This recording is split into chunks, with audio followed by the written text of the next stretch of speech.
Welcome.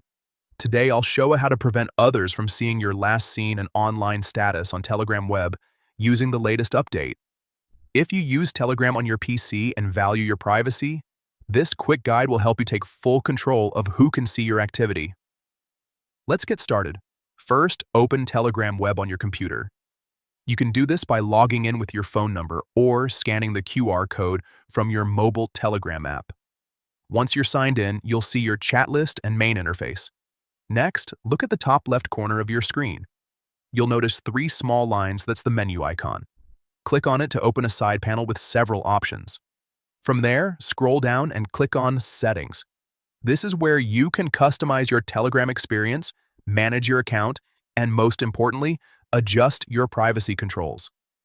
Inside Settings, select Privacy and Security. This section allows you to manage who can see your personal information, such as your profile photo, phone number, and online status.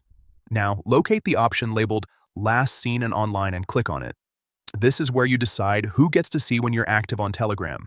By default, it's usually set to Everyone or My Contacts. To completely hide your online activity from all users, choose Nobody. Once selected, Telegram will automatically apply your changes. From this moment on, no one will be able to see when you were last online or if you're currently active. However, keep in mind that you also won't be able to see others' last seen or online status either.